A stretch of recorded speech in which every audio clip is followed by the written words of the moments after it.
Okay, so if you're trying to teach your dog loose leash walking skills and that same dog exhibits reactivity, frustration, fixation, hyperarousal, things like that toward stimuli in the environment or a type of stimulus in the environment, then you're going to have a lot of moving pieces. You're going to have a lot of moving pieces even if you were teaching one or the other, let alone both. So you have a lot of motor skills being utilized. You have on your part and your dog's, and you have a lot of mechanics going on. So it's not something that you can just tackle like that. That you could solve overnight. You can't get perfect loose leash walking overnight. You can't get you can't expecting your dog to be neutral with every stimulus that's presented to them is really it's not realistic. It's not practical. But you can, dull that, and you can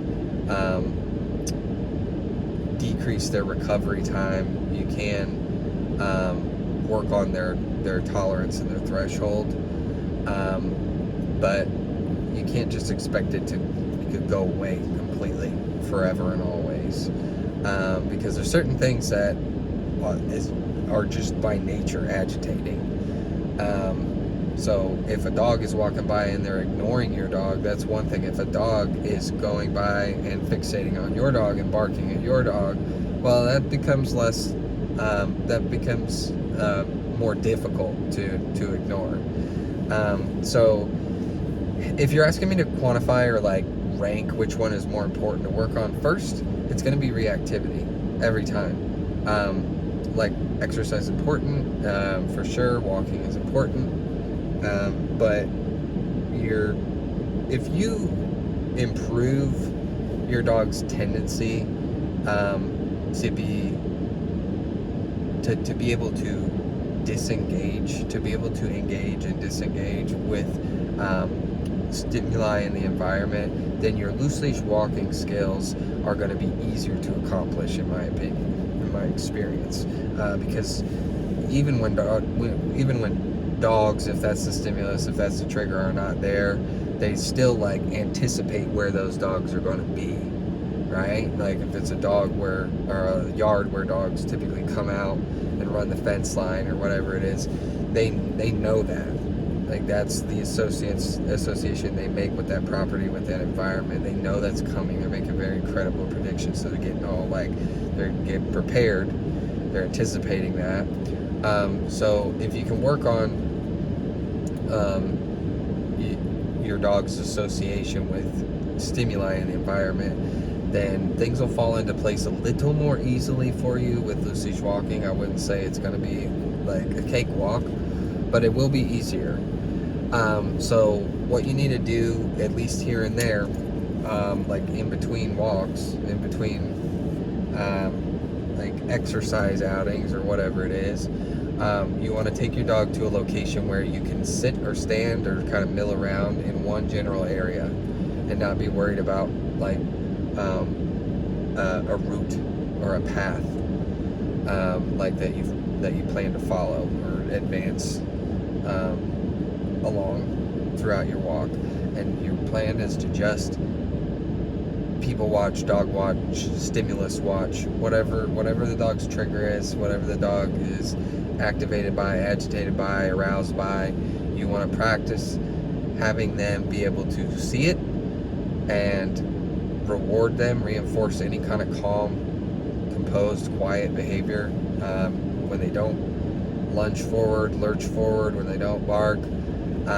Then you're going to be focusing on telling them how great that is. And then, because there's 3 protocols that are really, or at least aspects of the protocols that are really closely related. You've got BAT, so that's behavioral adjustment treatment, LAT, look at that, and engage, disengage.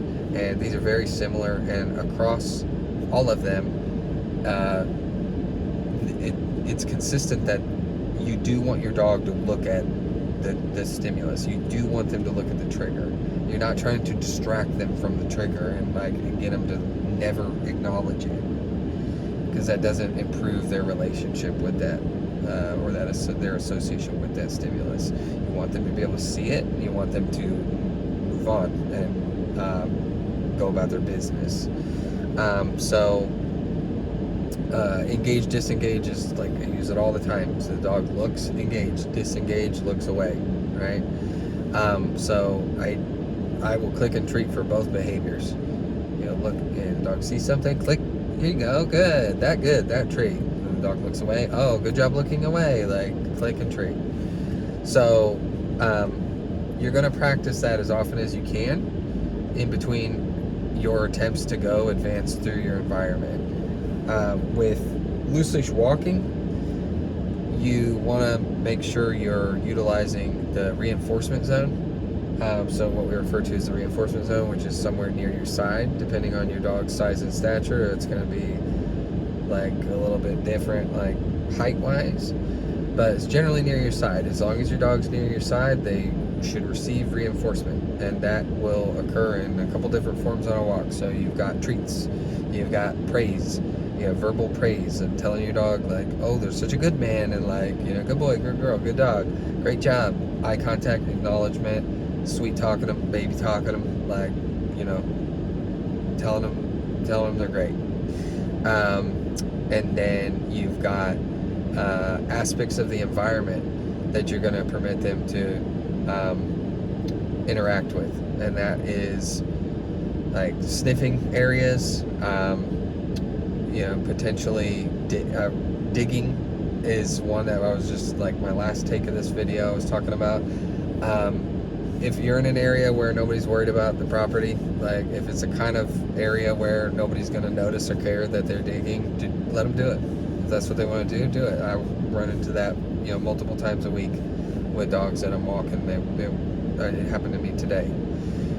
So dog stuff, all right, sniffing, digging, pottying, just having the grass on their belly, laying down and like just relaxing on the ground, army crawling across the ground, rolling around on their back, hopping up on things, crawling under things, whatever.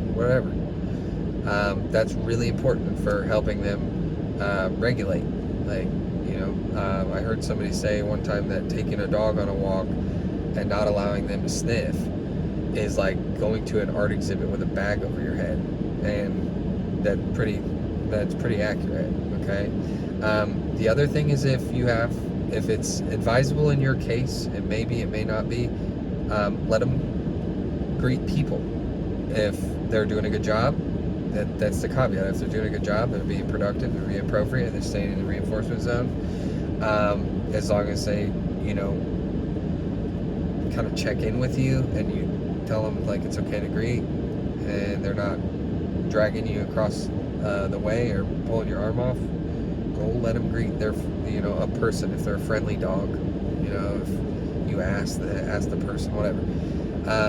Dog to dog greetings on leash, I'm not a huge fan of. Not my particular brand of vodka, but nothing is, because stone cold sober. But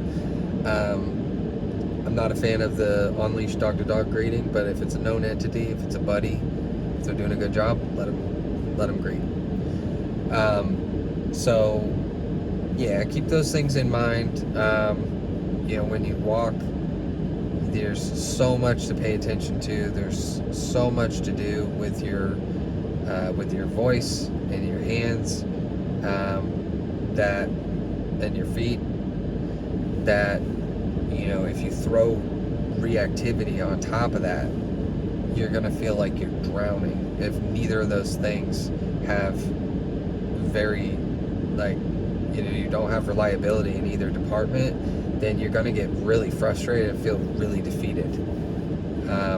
So that's what I have to say on this topic at this time. So I appreciate you watching. Thanks.